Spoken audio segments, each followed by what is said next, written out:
Welcome back to the Football Fundits and to the segment FPL Fundits. Well, game week 7 was unexpected. We thought we'll finally have a smooth FPL season after the last two seasons, but it's not to be, and we have a lot of chaos which is going to now pile up after the World Cup. Little bit of annoying, but exciting times ahead. Definitely do not use your free hit, I think, if I were you. But it could work out. It's just personally, I feel the free hit chip right off the bat is better used when these fixtures get rearranged, probably in January or February next year. If you already have it the free hit though, then make sure you do take those punts where you can, especially with so many teams missing out. This is the time to do it. Don't play too safe. Try to go for it. In this episode, I'll quickly also take you through transfer tips for the ones like me who have two free transfers, who have just about enough to make a team out there, don't want a wild card yet, and the game week 8 wildcard draft already, which a lot of you managers have already hit on that wildcard button, right? So let's, before I show you my team, just quickly make sure that you have look at our Twitter and Instagram handle right there. Make sure you follow us there. Hit on the subscribe button on this channel. Let's try to get to 1,000 subscribers before the end of the season. Hopefully, and definitely sooner if possible. And if you already haven't, please join the FPL mini league. The code is right here. So this is what my team looks like right now. Sanchez doesn't play. Cancelo, Nico Williams, Trippier, Jensen again not the strongest. Martinelli, Andreas, Archer there in my team. Haaland and Jesus. Normally, I've left Archer in there because assuming I do make those two free transfers, right? I'm just going Mitrovic comes in there easily. Now, the question is, do I take out Salah? Do I take out Diaz for those two free transfers? Do I get Kulusevski for Luis Diaz straight swap over there? It doesn't leave me enough money for Mitrovic, right? So that's really not something I can do. So I think between Salah and Trent, one of them have to leave my team for me to make funds. Mitrovic definitely is the one I think I'm going to look at, and unless something changes, I do not expect a price rise. So 6.9, I'll be able to afford him over there. Now Jensen and Ward, the ones who let's talk about, and for a lot of you managers, probably you have similar players over there. I think if you have Bailey at this time, definitely if you've kept him in your team, great hold. Ward obviously has been absolutely abysmal. Not doing great at all. I could argue that it's as good as even if I play with him, it's as good as still playing with 10, 10 starting 10 players in my starting 11. Um, I don't know. I still am not 100% sure I want a wild card, right? And I'll show you my transfer moves. So if you are confused like me, you can see why I'm confused. And then I'll take you through the draft after that. I feel like just with this team, with Haaland captain, most likely, and Reyes against Nottingham, Nico could also get some potential return against Fulham. Jesus, Martinelli, Cancelo, Trippier. I think it's enough in this team for me. Definitely would get a red arrow, but enough to last till the international break and wildcard in 9, which was the original plan. So I'll quickly show you potentially what my two transfers look like right now. So in this case, I've taken out Salah and Mitrovic in there for Archer. Now, this could be a good enough team. I don't need to take Kulusevski right there, right? Just a placeholder. So by starting 11 would be the defenders like you saw: Nico, Cancelo, Trippier, Ward, Martinelli, Jensen, Andreas, and now here instead of Salah, you said Kulusevski was an option. Now, if I'm 100% wildcarding game week 9, which I think I am right now, I could, and I've recommended this to a lot of managers who've asked me in our Instagram and on our YouTube comments that what about Bowen? And I've said, please stay away from Bowen. I feel with the fixtures, um, and he has not looked very good right now, but with the fixtures, and if you're wildcarding in 9, it's as good as a punt, right? So I think Bowen is the one to consider as well. If you're worried about Kulusevski's minutes, maybe Son's minutes, I think Bowen will start at the 8.1, could finally deliver. So that's one option over there. So Kulusevski and Bowen are around the same price, it's 8.1. The question now is, do I play with a Jensen, which I'm not too happy with? I can take the hit, especially again since I'm wildcarding in 9. I can take the hit. The -4 will potentially derail me in rank by about probably 30 or 40,000 in rank. But I could then compete with the wildcarders, right?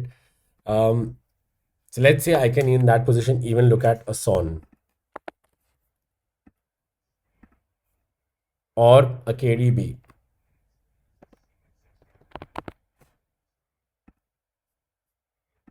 Oops, can't figure how to make this app work. So right, so I also have the option of getting in KDB Mitrovic and taking that -4 and taking out Trent Alexander-Arnold. Um, who's the best replacement in that case? I already tripled up on City, so Diaz is not an option. Um, in terms of this game week, I'm not really convinced about anybody else. Now I can to compete with the wildcarders, get a second Newcastle defender in at Botman or someone over there. I could also potentially, if I feel, and one of the reasons why I think even Trent, I'm considering taking him out is ownership is going to fall. I believe he's going to drop to 7.4. I could also make that move for James and get in that Newcastle defender. So there's obviously Shar at 4.7 affordable, Botman at 4.4 affordable. I can make that move over there. Play four defenders, put Jensen on my bench. De Bruyne, Martinelli, Andreas, Mitrovic, Haaland, Jesus. Not the worst team. Definitely happy to see through it with the -4, of course. Now, like I said, the reason why I'm removing Trent is, or as of now, removing Trent is simply the price drop. Don't know if I want to keep him on my bench. And looking at Liverpool's fixtures, I would be leaving in Diaz and Trent in my side still. Well, Brighton is a good fixture in 9. Arsenal, I still think is a good fixture for Liverpool, especially if they hit some form. City is the one which is a bit of an issue. But West Ham, Nottingham, Leeds, Tottenham still, if Liverpool hits stride, won't be a problem, right? So again, it's a good fixture, and really City is the only problem, which is why I'm a little. If I'm taking Salah out for KDB, definitely have an easier way back to Salah if he does hit form. Um, uh, but yeah, those are my thoughts right now, and potentially how I could use those free transfers. Just again, I'll just quickly show you how the team look like. For example, if you take that punt on fixture versus Leicester, if you don't want Harry Kane, don't have Harry Kane, do not have the funds to get there, don't want to get there with Harry Kane. Can you get there with two free transfers? I don't think I can. I think a hit would be required. But just again, you can also keep Son and again take out either James, take out Alexander Arnold, and you will find yourself with enough room to make that happen. Attack the fixture versus Leicester.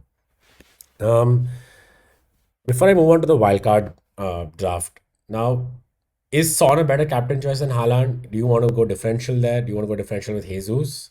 Mitrovic against Nottingham Forest? They're all captaincy options, especially if you're worrying about Haaland. But I'll talk about captaincy a little bit further down the line. So now let's take you through the wildcard draft. Now, obviously, if you're wildcarding, Pope should come into your team. Just think looks like the best keeper as of now. As I've left James over there, Nico Williams, Cancelo, Trippier, Andreas, and as of now, I've left Luis Diaz in. Like I said, even though he has minutes risk with Jota back, with Nunes coming in for Firmino, I feel that he has some merit right now. He still looks very attacking. He has looked good even in Robertson's absence, right? Um, the one big one here is I've taken out Jesus, right? And I feel Martinelli also is not the best option to keep around the wildcard draft. I think at that price point, you can afford keeping him a little longer. Brentford's a good fixture, for example, even if you're wildcarding in 8. Tottenham, Derby, Tottenham don't look that good. Yes, after the break could go either way. Liverpool is a tough fixture. They obviously blank in 12. Essentially, you would be leaving in your Arsenal asset or Jesus for Leeds. Um, you could always look at getting him back in 13, right, when the other fixtures turn. But I think it's okay to take him out right now. So I feel that if this is what my team would look like, I would consider either Tony or Isaac. Um, right now, I'm showing you Tony. This is what my draft would look like. Here we go. So Brentford again have a really good run of fixtures, all the way till possibly 16, which is the last one. Only Chelsea is a tough one in the middle. So it's like, do you really want to triple up on Newcastle? Newcastle have good-ish fixtures, not the best fixtures. So Bournemouth, good. Post the international break, Fulham, good. Brentford, good. United, tough. United, well, Manchester United go either way here and there, right? So we're not really sure. Everton, decent. Tottenham, tough. Villa, little tough. Southampton easy potentially. Chelsea could be tough by then, the last game before the World Cup. So it's a bit of mixed bag of fixtures. So I think even in that case, Isaac saves you point two. In case you really can't afford Tony and have Mitrovic, then definitely possibly Isaac comes in over that 7.0. But he also would eventually compete with Callum Wilson, who ideally should be back fit, if not right now, then after the international break. So you could get off one game week worth of a differential, perhaps. Let's look at Isaac's ownership over there. 6.7 is past a traditional differential benchmark as well. But still, like I said, the fixtures are decent. He did look good when he's played.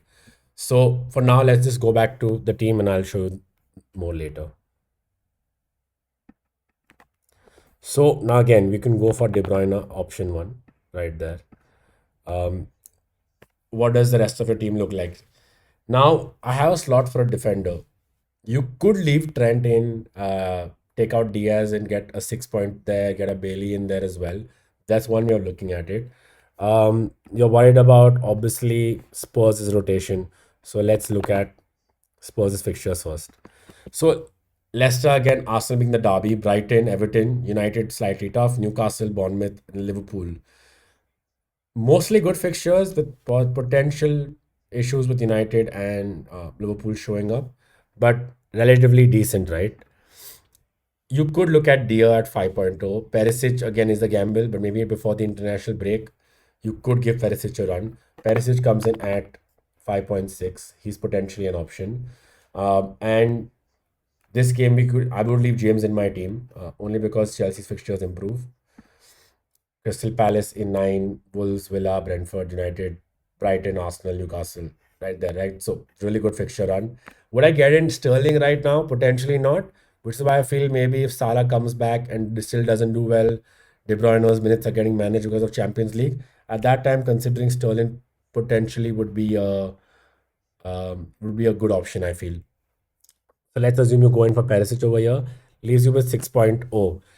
Now, this is a bit of the challenge, which is what is a challenge for me, or what I see it as a little annoying or disturbance for me, which is why I'm not 100% sure I want a wild card. I could wild card sell before the deadline, but I'm not 100% sure yet because of this, right? Do I go in for Bailey over here? Let's assume I take out Diaz right now. So I could always get in Spurs covers instead in Kulusevski, maybe. Bowen we spoke about when I spoke about transfers earlier. Again, like I said, doesn't really help much in terms of looking at the option, looking at a player who's 6.2 and below in my. Now for this, the last player, it could vary team to team because everyone's teams are different. You could have lost a lot in player value. You could have gained in player value. You could potentially have more options available for you. For me, not so much, right? So that's something for me to consider over here. Now I could get Bailey and Bailey fits in over there. I have three starters there. Could go for a 3-4-3. Could go for a 4-3-3 as well. 4-3-3 this week. Don't have to worry about Bailey as well. Could play Andreas also instead with a 3-4-3. So it's not looking like a bad team. I do like Tony in here. I do like Mitrovic in here. Um, for the ones who want Jesus, just to because someone asked me this. Oops, I could just restore that. Anyway, you can still keep an Jesus in your team, get Bailey in here, and things will be okay. Like I said, looks like he's a second attacker, good option. So this is what a decent wildcard team would look like. There's a lot of potentials. Yes, you're attacking the Spurs fixture with with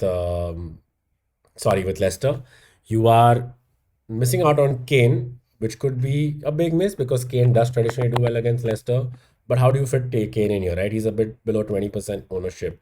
Now let's say you want Kane in here instead. So we get you Kane. So no Tony, no Isaac. You have Kane in here over there. We then have to look at cheaper defenders. So I feel there you need to look at maybe a Sufal because West Ham do have good fixtures. A Sufal comes in over there. Now, the challenge here being that do you go for KDB then? You go for Son. I think KDB is a must in that case. I'm not too sure on Foden. Although at 8, you could have Foden in there. You could have probably 3 8s over here, right? And have a decent balanced squad over there. You could have Kulusevski, Diaz for later, Foden in there as well.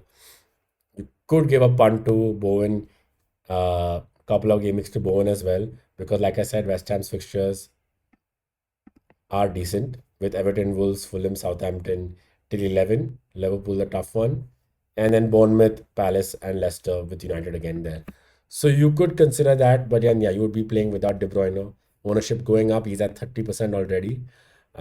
Especially if you're using him just for two free transfers and you're trying to compete with wildcarders.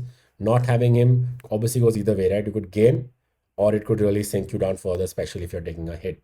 So these are the potential moves I feel in terms of wildcard you could make.